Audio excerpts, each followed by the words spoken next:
সবাইকে অনেক অনেক প্রীতি এবং শুভেচ্ছা জানিয়ে আজকের পর্বটি শুরু করছি। আজকের পর্বে রয়েছে একটি ইংরেজি ছোট গল্প, যেটাকে বাংলায় অনুবাদ করা হবে। গল্পটি জানার পাশাপাশি আমরা বেশ কিছু ইংরেজি শব্দের সাথে পরিচিত হব।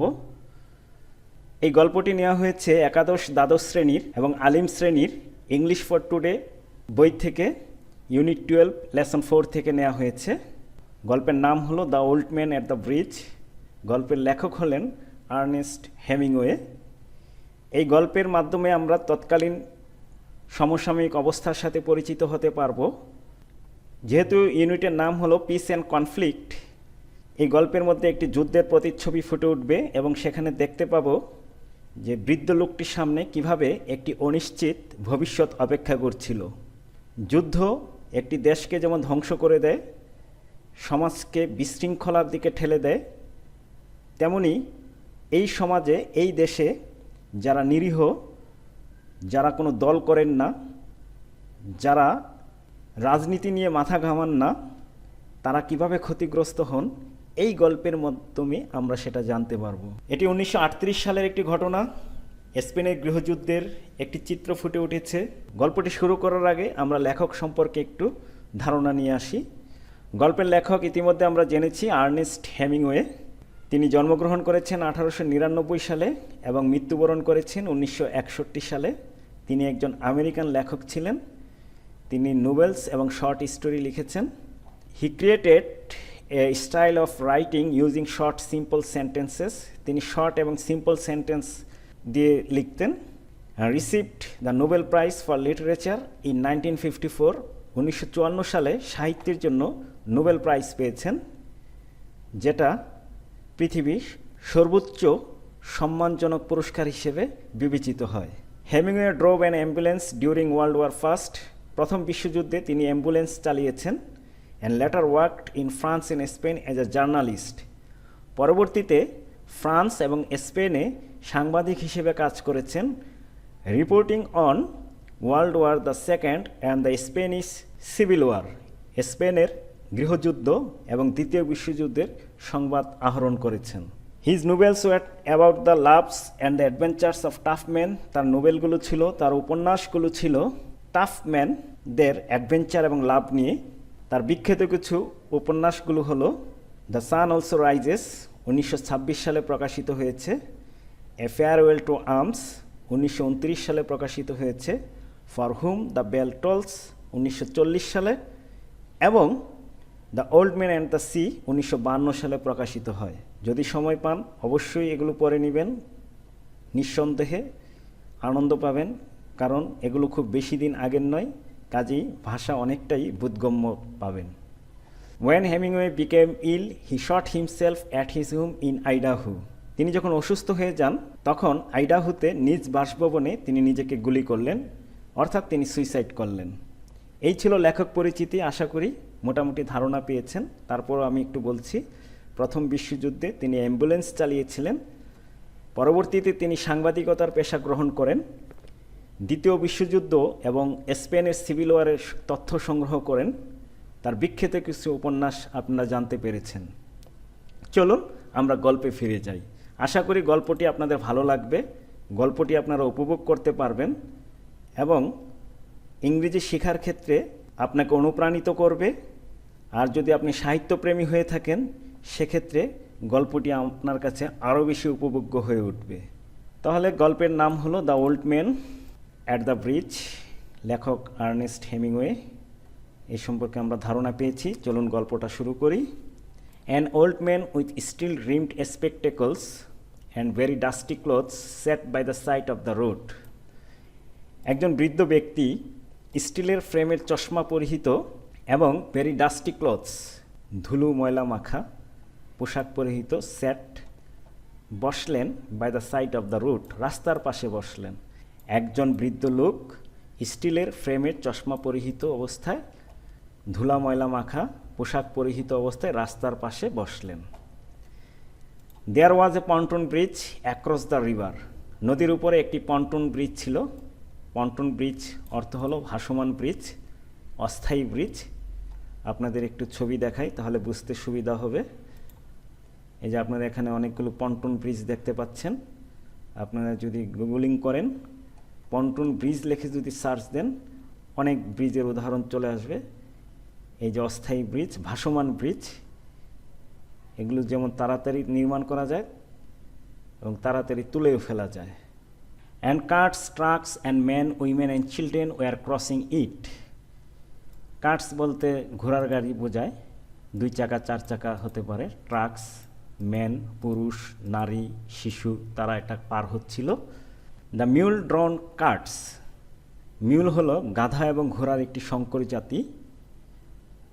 আপনারা এখানে পাশে ছবি দেখতে পাচ্ছেন, গাধা এবং ঘোড়ার একটি সংকর জাতি, মিউল ড্রন কার্টস। খচ্চর বলা হয়, খচ্চর দিয়ে যে কার্টসটা চালানো হয়। স্টেগার, স্টেগার হলো টলমলভাবে বা বিশৃঙ্খলভাবে হাঁটা।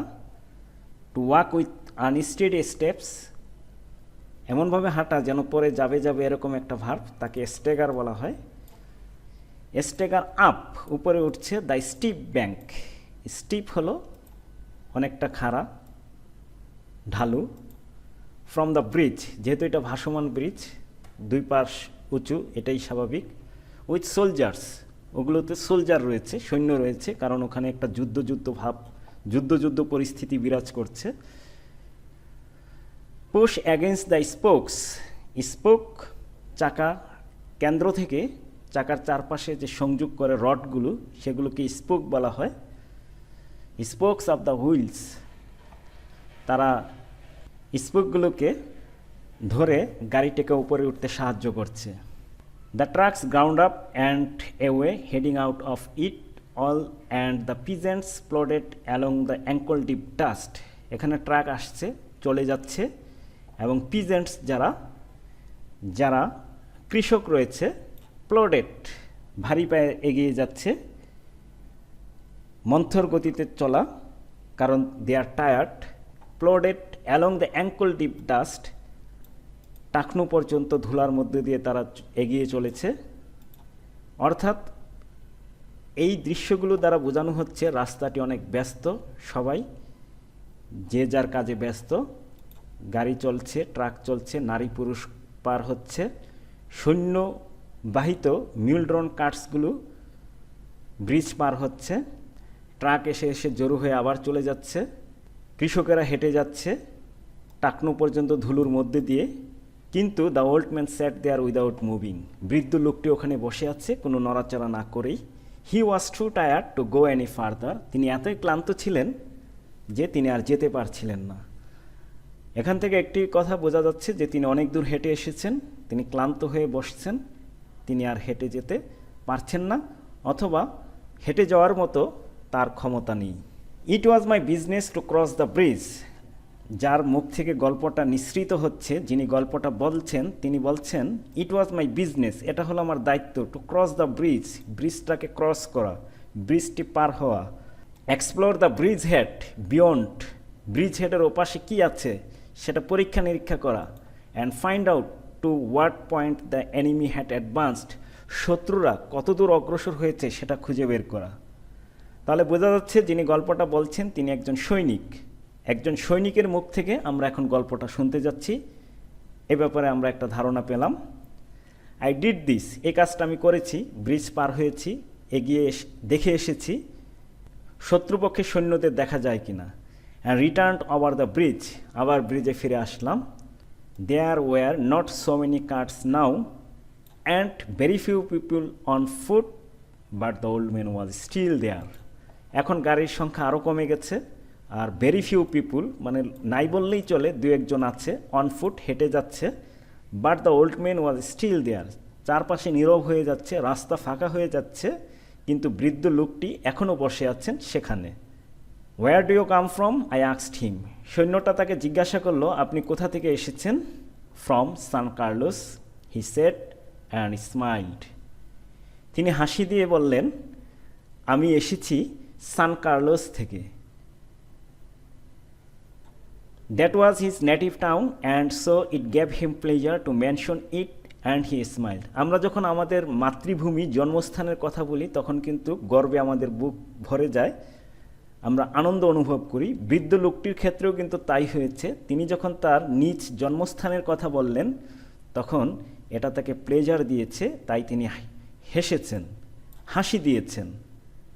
I was taking care of animals, he explained. বৃদ্ধ লোকটি বলল, আমি ওখানে জীবজন্তু দেখাশোনা করছিলাম, প্রাণীদের দেখাশোনা করছিলাম। Oh, I said, not quite understanding. যদিও আমি তেমন কিছু বুঝলাম না, আমি ওহ বললাম। Yes, he said, I stayed, you see, taking care of animals. আমি সেখানে অবস্থান করেছি, আপনি দেখুন, আমি সেখানে জীবজন্তুর দেখাশোনা করেছি। I was the last one, আমি সর্বশেষ ব্যক্তি ছিলাম। To leave the town of San Carlos, San Carlos শহরটি ত্যাগ করার জন্য সর্বশেষ ব্যক্তিটি আমিই ছিলাম। অর্থাৎ আমার আগেই অন্যরা শহর থেকে চলে গিয়েছে। এখান থেকে আরও একটি বিষয় পরিষ্কার, বৃদ্ধ লোকটি সর্বশেষ চেষ্টা করেছে তার নিজ জন্মভূমিতে থাকার জন্য, নিজ জন্মভূমিকে আঁকড়ে ধরার জন্য। চলুন আমরা সৈন্যের মুখ থেকে তার বর্ণনা শুনি। He did not look like a shepherd, তাকে দেখে মেষপালকের মতো মনে হচ্ছে না, নর এ হার্টসম্যান, রাখালের মতো মনে হচ্ছে না। And I looked at his black dusty clothes, তার কালো ধুলোমাখা পোশাকের দিকে তাকালাম। And his grey dusty face, ধুলোমাখা মুখের দিকে তাকালাম। And his steel rimmed spectacles, তার চশমার দিকেও তাকালাম, স্টিলের ফ্রেমের চশমার দিকেও তাকালাম। And said, what animals were they, ওগুলো কী ধরনের প্রাণী ছিল। সৈন্য কিন্তু এখন বোঝা যাচ্ছে যে তার সাথে গল্পে নিমগ্ন হয়ে যাচ্ছে, আবার তার একটা গুরু দায়িত্ব রয়েছে ব্রিজের ওপাশে সৈন্যদল কতদূর অগ্রসর হয়েছে সেদিকেও খেয়াল রাখা। Various animals, he sat and shook his head, I had to leave them. তিনি বললেন অনেক ধরনের প্রাণী ছিল, মাথা ঝাঁকিয়ে বললেন, এবং আমাকে সেগুলো ত্যাগ করতে হয়েছে। I was watching the bridge, আমি ব্রিজটা দেখছিলাম। And African looking country of the Ebro Delta, Ebro Delta আফ্রিকার মতো গ্রামটির দিকে আমি, এব্রো ডেল্টা হলো নদীর নাম, এব্রো এটা নদীর নাম, আর এর পাশেই যে গ্রামটা আছে আফ্রিকান লুকিং কান্ট্রি, আফ্রিকার মতো হয়তো দেখতে। And wondering how long now it would be before we would see the enemy, শত্রু আসতে আর কত দেরি, কতক্ষণ লাগতে পারে। And listening all the while, সবসময় শুনতেছিলাম। For the first noise that would signal that ever mysterious event called contact, এবং প্রথম কোন সিগন্যালটা আসতে পারে যেটা রহস্যময় হবে। And the old man still sat there, এই জিনিসগুলো নিয়ে সৈন্য যখন ব্যস্ত, তিনি চিন্তা করছেন কখন প্রথম সংকেতটা আসবে, কত দূর আছে সৈন্যবাহিনী, এই গ্রামের দিকে কখন তারা অগ্রসর হবে, কোন মিস্টেরিয়াস ইভেন্ট যোগাযোগ স্থাপন করবে, এই জিনিসগুলো নিয়ে ভাবছে। অর্থাৎ সে শত্রুপক্ষর আগমন নিয়ে চিন্তিত যে কখন তারা চলে আসে, এবং সবসময় সে সজাগ দৃষ্টিতে আছে। কিন্তু মাঝে মাঝে তিনি ডিস্ট্রাক্টেড হয়ে যাচ্ছেন বৃদ্ধ লোকটির সাথে কথা বলে। যেমন এখানে আমরা দেখতে পাচ্ছি ইতিমধ্যে তিনি প্রশ্ন করেছেন what animals were they, same প্রশ্নটি আবার করেছেন what animals were they, I asked. সৈন্যটা বলল, আমি জিজ্ঞাসা করলাম ওগুলো কোন ধরনের প্রাণী ছিল। There were 3 animals all together, সর্বমোট 3টি প্রাণী ছিল। হি এক্সপ্লেইনড, তিনি ব্যাখ্যা করলেন। কি ব্যাখ্যা করলেন? দেয়ার ওয়ার 2 গোটস, 2টি ছাগল, অ্যান্ড এ ক্যাট, একটি বিড়াল, and then there were 4 pairs of pigeons, 4 জোড়া কবুতর ছিল। And you had to leave them, আপনাকে সেগুলো ছেড়ে আসতে হয়েছে? Yes, because of the artillery. Artillery হলো গোলন্দাজ বাহিনী, ভারী অস্ত্রশস্ত্র নিয়ে যারা চলাফেরা করেন, পদাতিক বাহিনী। আর শুধু আর্টিলারি হলো সেই ভারী অস্ত্রশস্ত্রগুলো যেগুলো হাতে বহন করার মতো নয়, 2 চাকা 4 চাকা যানের উপর বহন করা হয়, গোলন্দাজ। তাহলে দিয়ে আর্টিলারি অর্থ হলো গোলন্দাজ বাহিনী, যাদের কাছে এই অস্ত্রগুলো থাকে তাদেরকে বোঝানো হয়। আর শুধু আর্টিকেল ছাড়া শুধু আর্টিলারি বোঝাবে অস্ত্রগুলো। The captain told me to go because of the artillery. Captain, আর্টিলারির যে ক্যাপ্টেন ছিলেন, ওই পদাতিক বাহিনী গোলন্দাজ বাহিনীর যিনি ক্যাপ্টেন ছিলেন তিনি আমাকে বললেন, and you have no family, আপনার কোনো পরিবার নেই? আই আক্সড, আমি তাকে জিজ্ঞাসা করলাম। Watching the far end of the bridge, ব্রিজের দূর প্রান্তর দিকে দেখে আমি খেয়াল করছিলাম আর তাকে জিজ্ঞাসা করলাম, and you have no family? Were a few last carts were hurrying down the slope of the bank, সর্বশেষ কিছু গাড়ি রয়েছে, দু একটা গাড়ি রয়েছে যেগুলো ঢাল বেয়ে নেমে যাচ্ছে, অর্থাৎ এখন প্রায় জনশূন্য হয়ে গেছে, এটা বলা যায়, লোকজন হাঁটাচলা বন্ধ হয়ে গেছে, দু একটা গাড়ি ছিল সেগুলো ঢাল বেয়ে নেমে যাচ্ছে। No he said, only the animals I stated, আমি যে অ্যানিমেলগুলো বর্ণনা করেছি সেগুলোই ছিল। The cat of course will be all right, বিড়াল অবশ্যই ভালো থাকবে। A cat can look out for itself, সে তার দেখাশোনা করে নিতে পারবে, নিজের পথ খুঁজে নিতে পারবে। But I can not think what will become of the others, কিন্তু আমি ভেবে পাচ্ছি না বাকি প্রাণীদের কি হবে। সৈন্যটা তখন জিজ্ঞাসা করলো, হোয়াট পলিটিক্স হ্যাভ ইউ, আপনি কোন দল করেন, কোন রাজনৈতিক দল? কারণ তখন কিন্তু গৃহযুদ্ধ চলছে। গৃহযুদ্ধ মানে হলো পুরো দেশ দুইটি তিনটি ভাগে বিভক্ত হয়ে নিজেরা মারামারি ঝগড়া যুদ্ধ শুরু হয়ে যাওয়া, সেটাকে গৃহযুদ্ধ বলা হয়, সিভিল ওয়ার বলা হয়, ইংরেজিতে সিভিল ওয়ার বলা হয়। তাহলে এই যে গল্পটা বলা হচ্ছে, তখন স্পেনে গৃহযুদ্ধ চলছিল। আর আমরা ইতিমধ্যে জেনেছি লেখক স্পেনের গৃহযুদ্ধের সময় সাংবাদিক হিসেবে দায়িত্ব পালন করেছেন। সেই হিসেবে তিনি প্রশ্ন করলেন, আপনি কোন রাজনৈতিক দল করেন? I am without politics, he said, আমি কোনো দল করি না। আই এম 76 ইয়ার্স ওল্ড, আমার বয়স 76।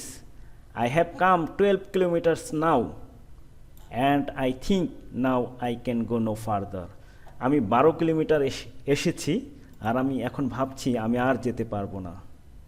তখন সোলজার বলল, this is not a good place to stop, এখানে তো থামার জন্য ভালো জায়গা না এটা, কারণ এখানে সৈন্যরা আসা যাওয়া করছে, যে কোনো সময় এনিমি চলে আসতে পারে।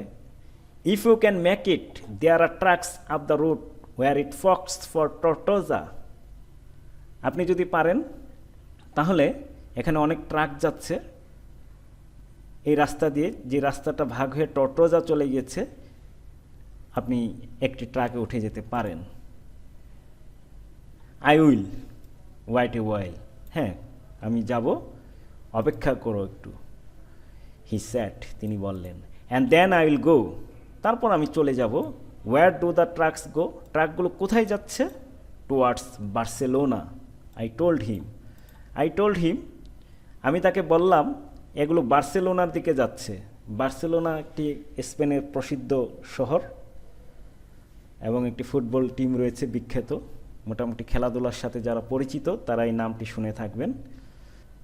একথা শোনার পর বৃদ্ধ লোকটি বলছে, I know no one in that direction, সেদিকে আমি কাউকে চিনি না, but thank you very much, thank you again very much, কিন্তু আপনাকে ধন্যবাদ, অনেক ধন্যবাদ। He looked at me very blankly and tiredly, উদাস দৃষ্টিতে ক্লান্তভাবে তিনি আমার দিকে তাকালেন। Then said, having to share his worry with someone, যে যাই হোক তিনি তার দুঃখগুলো কারোর সাথে শেয়ার করতে পেরেছেন, ভাগাভাগি করতে পেরেছেন। The cat will be all right, I am sure, বিড়ালটি ভালো থাকবে আমি নিশ্চিত। There is no need to be unquiet about the cat, cat সম্পর্কে উদ্বিগ্ন হওয়ার কিছু নেই। বাট দি আদার্স, না what do you think about the others, অন্যদের কি হবে? বৃদ্ধ এই কথাগুলো বললেন। সৈন্য তখন বলল, why they'll probably come through it all right, তারাও তাদের রাস্তা খুঁজে বের করবে। ইউ থিঙ্ক সো, তুমি কি তাই ভাবছ? সৈন্যকে বলল, ওয়াই নট, কেন নয়? I sat, watching the far bank where now there were no carts, এখন কিন্তু আর কোনো যানবাহন নেই, সব ফাঁকা হয়ে গেছে। ওদিকে তাকিয়ে সে বলল, কেন নয়, সবাই তার রাস্তা খুঁজে বের করে নিবে। But what will they do under the artillery, তারা এই সৈন্যদের অধীনে থেকে কি করবে? When I was told to leave because of the artillery, যেখানে আমাকে তাদের জন্য ছেড়ে আসতে হয়েছে, তারা ওখানে কি করবে? Did you leave the dove cage unlocked, I আক্সড। আপনি কি, যেটাকে পিজিয়ন বলা হয়েছিল এখন সেটা ডাব বলা হচ্ছে, যে এটা কি আপনি খুলে এসেছেন? কারণ সৈন্য কিন্তু এদিকে বৃদ্ধ লোকের কথাও শুনছেন, অপরদিকে সৈন্যবাহিনীর উপস্থিতি টের পাওয়ার চেষ্টা করছেন। কাজেই তিনি একটু অন্যমনস্ক হয়ে যাচ্ছিলেন। ইয়েস, হ্যাঁ, আমি তাদের খাঁচা খুলে এসেছি। দেন দেল ফ্লাই, তাহলে তারা উড়ে যাবে। ইয়েস সার্টেনলি দেল ফ্লাই, হ্যাঁ অবশ্যই তারা উড়ে যাবে। বাট দি আদার্স, কিন্তু অন্যদের কি হবে? It's better not to think about the others. এখন সে নিজেই বলছে এটাই ভালো, অন্যদের নিয়ে চিন্তা না করা। If you are rested I would go, আপনার যদি বিশ্রাম হয়ে থাকে আমি চলে যাচ্ছি। আই আর্সড, আমি বললাম। Get up and try to walk now, আপনি দাঁড়ান, চেষ্টা করুন হাঁটতে। Thank you he said and got to his feet, তিনি বললেন ধন্যবাদ এবং তিনি দাঁড়ালেন। গট টু হিজ ফিট, দাঁড়ালেন। Swayed from side to side, তিনি দুলে উঠলেন, নড়েচড়ে উঠলেন, মানে দুল খেয়ে উঠলেন। And then sat down backwards in the dust, আবার পিছনে ব্যাকওয়ার্ডে ধুলোবালুর মধ্যে বসে গেলেন। তিনি আবারও বলছেন I was taking care of animals, আমি তো প্রাণীদের দেখাশোনা করছিলাম। হি সেড ডাললি, তিনি উদাস দৃষ্টিতে বললেন। But no longer to me, কিন্তু তারা আর আমার নেই। I was only taking care of animals, আমি তো শুধু তাদের দেখাশোনা করছিলাম। এখানে কিন্তু বিশাল অর্থ বহন করছে।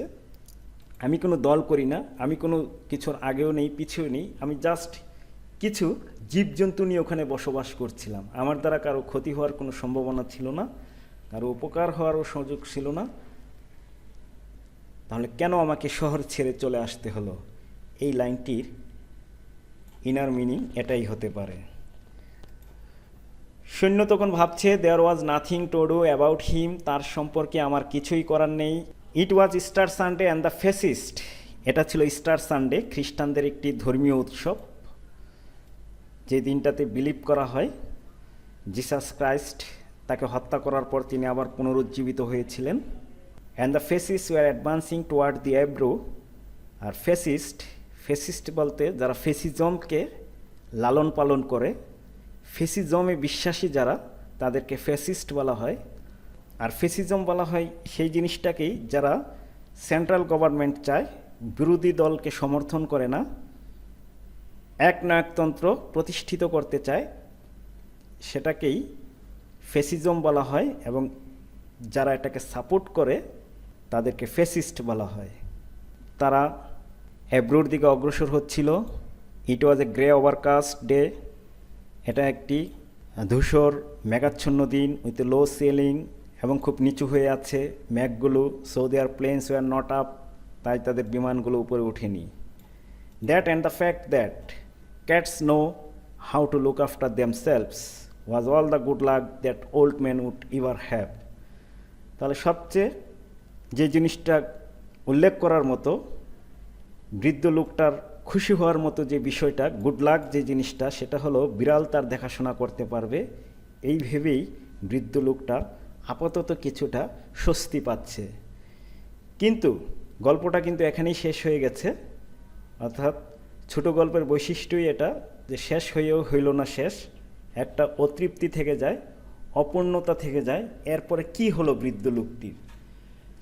বৃদ্ধ লোকটির সামনে একটি অনিশ্চিত ভবিষ্যৎ রয়ে গেল।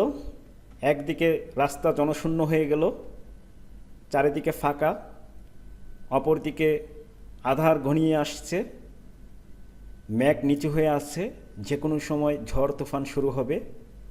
বৃদ্ধ লোকটিও তার জীবনের শেষ প্রান্তে দাঁড়িয়ে আছে, 76 ইয়ার্স ওল্ড। সব কিছু মিলিয়ে মৃত্যুর মুখে দাঁড়িয়ে আছে এই বৃদ্ধ লোকটি, একথাই বলা যায়।